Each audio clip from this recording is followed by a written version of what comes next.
Yeah, hello and good morning to everybody, or good evening, or whatever time you look this video. Well, last time we spoke about the intra-community acquisition and the intra-community deliveries, and that was the first alternative by which the European Union legislator tries to solve cross-border transactions of goods in the EU. The condition for this first and best solution was that the buyer, the acquirer, is somebody who is or can be made familiar with the VAT rules. So an entrepreneur or a so-called half entrepreneur. Now, if we don't have such a buyer, we need to take refuge to another solution.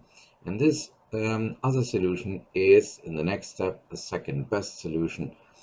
So we have to ask now what happens if the customer is a private person. These rules usually go by the name of intra-community distance selling, and they have been reformed in the summer of 2021 only.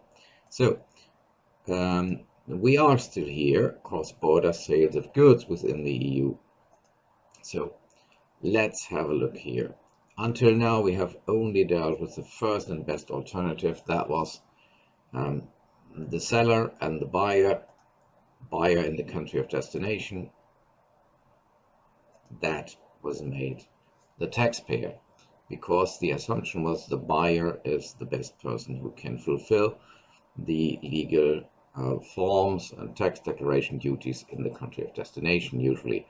That was then an intra-community acquisition.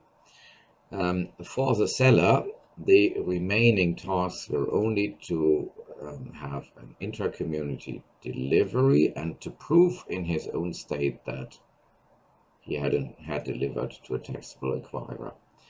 Now we have time, no, it is time to deal with the distance selling system, the second alternative. You only use that if the first alternative doesn't work. So if your customer is not an entrepreneur or not a half entrepreneur or does at least not act as such. So if, to simplify it, your buyer is a private person. Then we have the following situation. We have again the seller, we have the buyer in the country of destination. We want that the country of destination gets the tax, and now let's think about the potential solutions.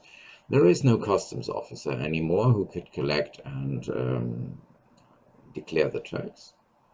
The buyer has been recognized as being not a suitable taxpayer, but a full idiot or a half idiot.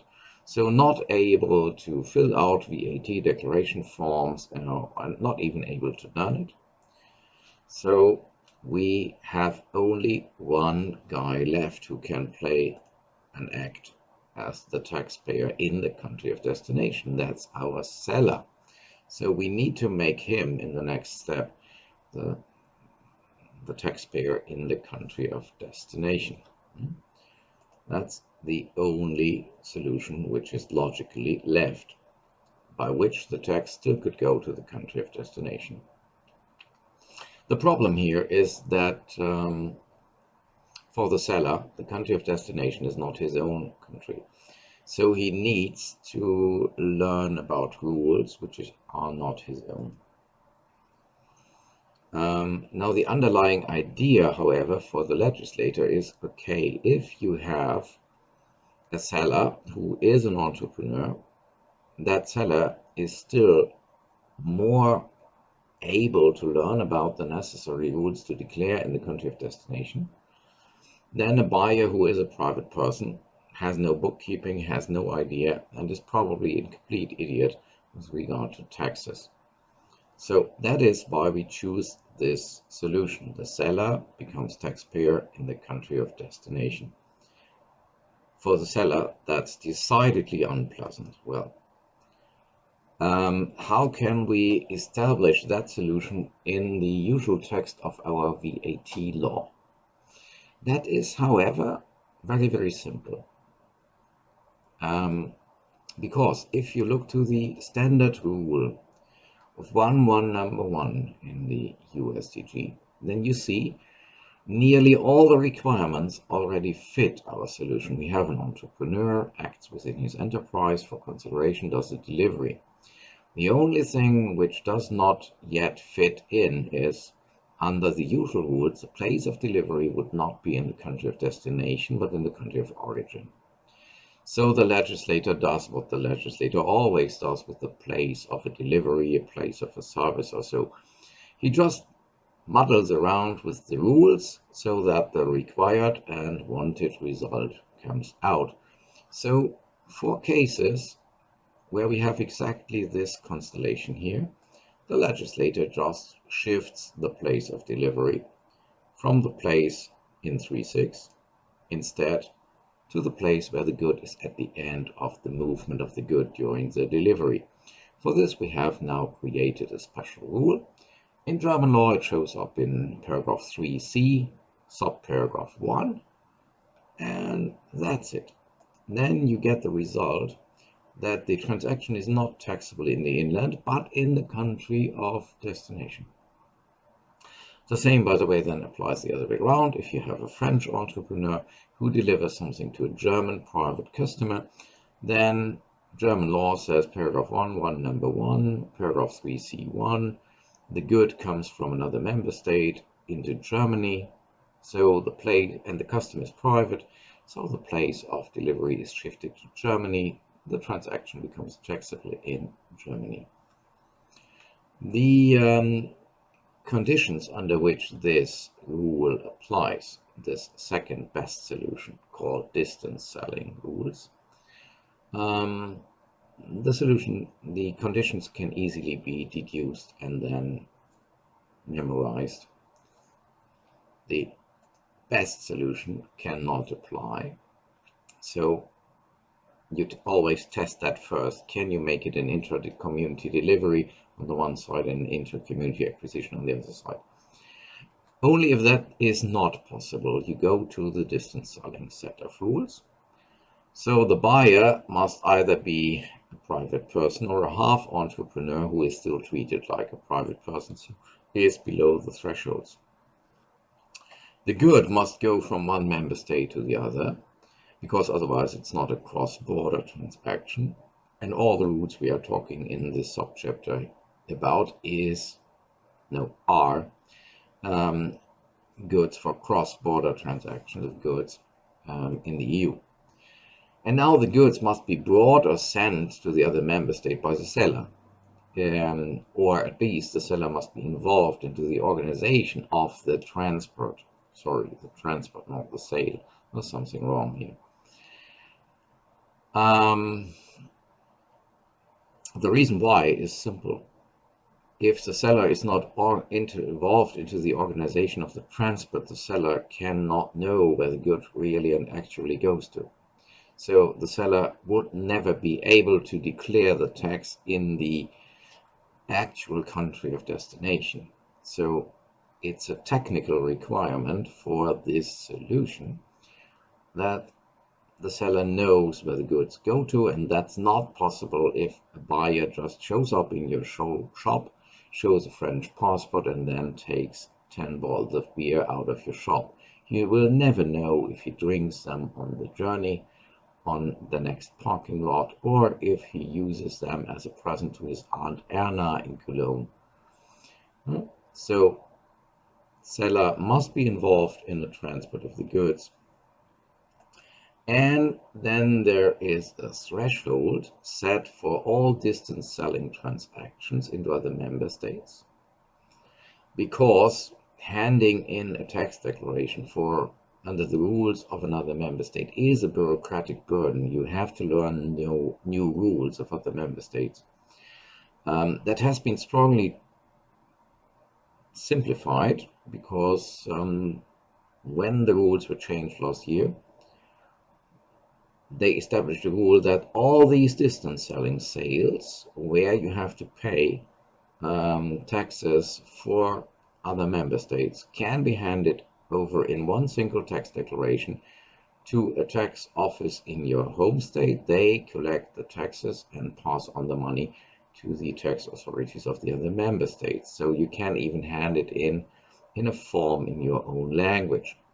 But still, it is a bit of a bureaucratic innovation, so burdensome, and so you don't do it if somebody only has to declare 10 euro under that system, but if it's a bit more. So you have a threshold, 10,000 euro, you must either have exceeded it or you must have declared that you want to renounce on the application of that threshold and start voluntarily declaring distance sellings under that set of rules.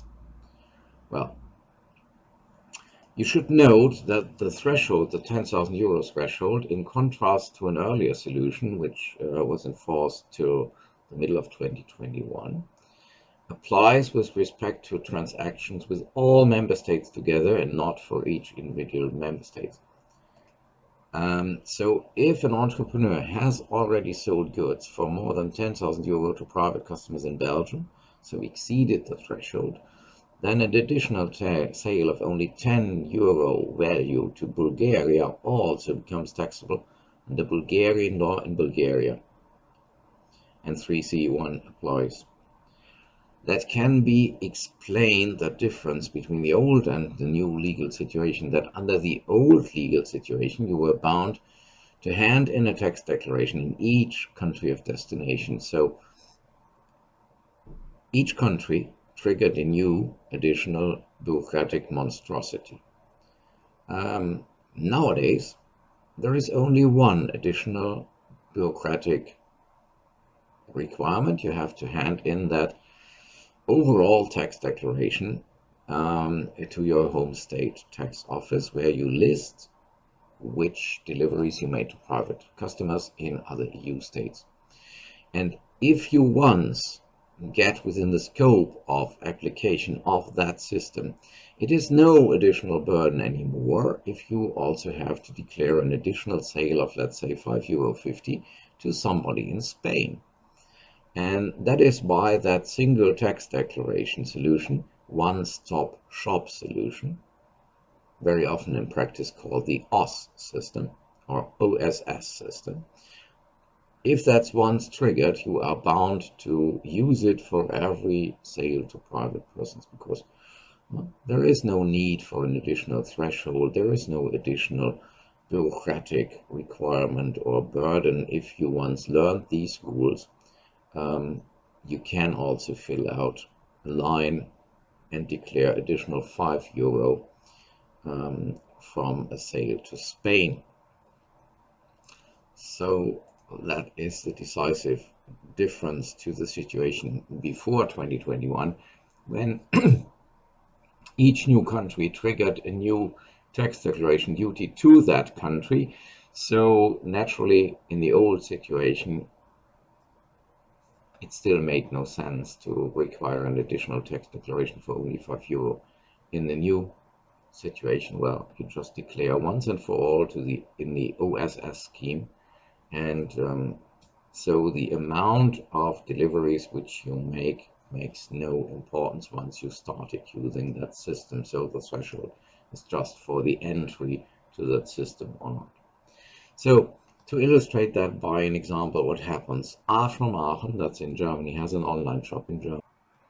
A now has already sold goods for more than 9,900 to private customers with addresses in other member states, and has sent these goods to them by mail. Now somebody from Belgium orders something for a value of €200.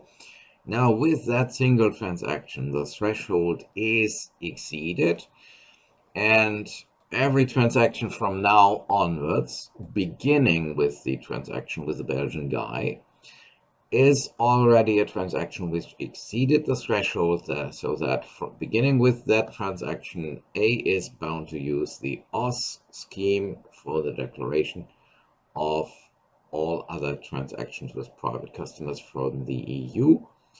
And paragraph 3c, subparagraph 1 now applies. So, in order to show an exact case solution, we have taxability to test is number 1. We have fulfillment of all the first 4 criteria. The A from Aachen is an entrepreneur. The scope of the enterprise is indeed given. He acts for consideration. He does a delivery, paragraph 3.1, and the place of delivery is now shifted to Belgium, paragraph 3.1. So this transaction is not taxable in Germany. German law is out now, but the transaction is taxable in Belgium. So all the rest is now subjected to Belgian law.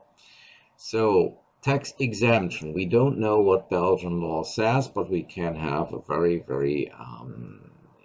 good expectation what Belgian law will in all probability say, as EU law on value-added tax is relatively strongly harmonized. So if we suppose that the Belgian tax exemption list is relatively similar to our paragraph 4, there will in all probability be no tax exemption in Belgium. Especially it will not be a tax-free inter-community delivery or a tax-free export, because a good which is taxable in Belgium does not leave Belgium, so it cannot be an export. The tax base will be the net amount. That's same rule throughout the whole EU. The net amount can be found as the gross amount, here 200 euro paid, minus the VAT amount contained therein. And to compute this, we need the knowledge about the Belgian VAT rate. I don't have it at hand. Our entrepreneur would have to ask for it. And then if you deduct the VAT amount, then you end up with the net amount. The tax rate would be the Belgian tax rate for this specific good. Formal aspects would be determined under Belgian law. It can be supposed they might be similar to the German rules. However, the formal aspects are not fully harmonized within the EU, so some surprises might show up there. However, the taxpayer will be the seller. Everything else is ruled out by the logic of the whole distance selling rule. And we would have for the arisal of the tax and so to look into other rules. That was the first example. Now, the 10,000 euro threshold only shields an entrepreneur against the application of distance selling rules if that entrepreneur has not yet exceeded an amount of 10,000 euro in form of deliveries to other EU countries or services to private customers in these categories, which are described in 3A5. The reason for this is that some services, especially electronic services, are also dealt with by way of the OSS scheme. And so if you do electronic services or radio or television services to private customers, let's say for 9,000 euro, and send goods for 2,000 euro, then you already do transactions which trigger the OSS scheme for more than 10,000, and so the OSS scheme gets binding for you. Then paragraph 3C and 3A5 begin to be applicable to your enterprise at the same time. So the idea is, if the OSS scheme is triggered, then you have to declare everything for which it is relevant, services and say distance sale of goods. And so the threshold also looks to these two things. Well, naturally, the threshold only shields you if you did not surpass it. And you remember that the threshold is either exceeded this year, then the moment when you exceed the threshold makes things change. And you have to follow the rules for distance sales and for electronic services. But it's also required that you did not yet surpass the threshold last year. The idea is simple for this. If you surpassed the threshold last year you were bound already to learn the rules of the OSS scheme, And now when you once learned them, you can still apply them. It would probably be even more burdensome to return to the other rules, because then you would have to constantly change the software for your online shop, or constantly to change the software, your bookkeeping, and so changing back to the regular rules instead of the OSS scheme would even be more burdensome for you under a bureaucratic aspect. And so the idea is, if you once learned the rules previous year, then you can stick to them at least this year still. Okay, so let's again have a small example. B from Bonn has a small online shop in Bonn. And last year, B got orders from private customers throughout the EU states, the other EU states, not Germany, and they amounted to 25,000 in total. As a consequence of that, he had to turn to the distance selling rules last year to learn how to use the one-stop shop procedure and to charge to each customer from EU state that customer's individual VAT rate for the products. So when in the first days of January of this year, a private customer from Spain orders something for 100 euro, it is clear that the best solution and the legal solution, the only real actual legal solution, will be that this transaction also becomes taxable in Spain under 3C1 and not in Germany. So B will have to charge Spanish VAT, not the German one. Since all these rules are harmonized in the EU, the threshold for distance selling naturally does not only apply to German entrepreneurs delivering goods to people abroad, but also to foreign entrepreneurs in other EU states who send goods to the German inland. So if you have an entrepreneur from Calais in France running an online shop in France, and that entrepreneur sold goods for more than 10,000 euro to private persons in other member states last year, an order for a product of 10 euro value made by a private customer from Aachen in Germany will become taxable in Germany under the distance selling rules. The place of delivery will be Aachen as place of destination, where the movement of the good ends under 3C1. As the whole threshold thing is meant as a simplification for the entrepreneur, it's clear that the entrepreneur can say, well, I renounce on the application of the threshold and opt for immediate application of the distance selling regime from, let's say, €0 turnover onwards. That's possible. Let's say D from Dortmund wants to set up an online shop, and for this purpose, a computer software has to be programmed which contains the net prices of the goods offered plus their VAT. Now, if you think about setting up that online program, that software program for the online shop, it would be causing considerable additional financial costs for designing the software if the program for the calculation of the VAT element in the prices had to be changed when the threshold is surpassed. For this reason, for the online shop owner, it would be far cheaper to say, I renounce on the threshold immediately and apply the OSS scheme to deliveries to other member states immediately voluntarily, because then he can, from the start onwards, program the software in the right way, so that once the distance selling threshold is surpassed, he already has the right program running, and does not have to change it in the middle of the year. Apart from, it is not really a pleasant surprise if you offer a customer from Denmark a good for 119, and then let's say 2 weeks afterwards you write them, the situation changed, I want to change the price to 125 because now I'm bound to charge you Danish VAT. All that is not pleasant, and so that should be avoided by such an option.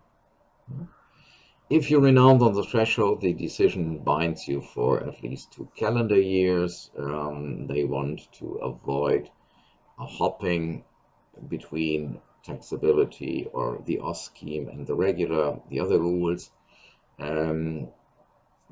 It makes no sense if for each individual transaction you decide if you want to apply the threshold or not.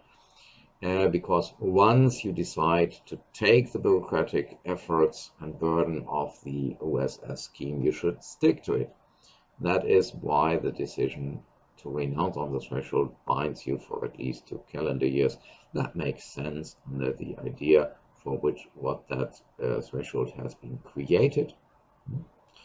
If you surpass the threshold, you end up in the OSS scheme for at least the current and the next year.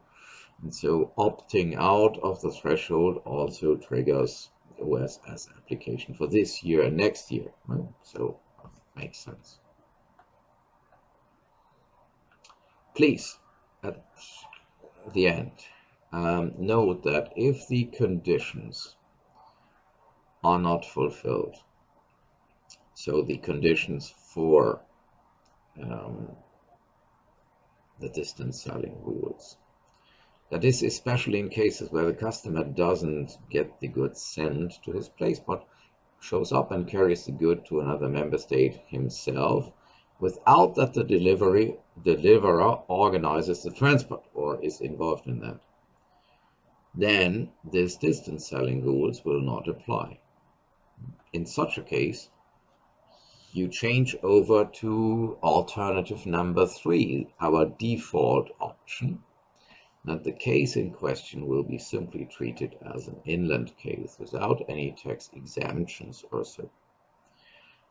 This solution makes sense in practice because under such circumstances, the seller has no realistic chance to find out with certainty where the good goes to. So he or she simply cannot declare goods in the country of destination, at least not with the reasonable legal certainty.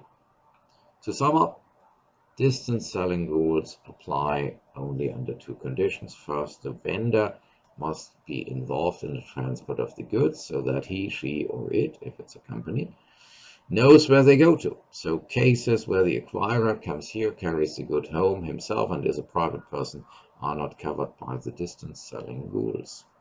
And the vendor must have either exceeded the 10,000 euro threshold in this year or the previous year, or must have renounced on it. And that renouncing will be frequent in practice. Well, and what you always need to keep in mind, this distance selling rule, or this set of rules for distance selling, is only applicable for cases where it's a second best solution of the legislator. The best one was intra-community delivery and intra-community acquisition. So only if that set of rules does not apply, cannot be applied to a case, then we hop over to intra-community distance selling rules. That means you test every individual case. And imagine A is the owner of a shop in Aachen. He received orders from enterprises in the rest of the EU amounting to 2 million. And occasionally some rare orders from private persons. These orders were 500 euro last year and 700 euro this year. Now you have probably in mind that A sends a huge amount of goods to other member states, but most of them are sent to other enterprise owners, and so they don't count for solution number 2. The thing is, 2 million turnover are here dealt with as intra-community acquisition by the buyers.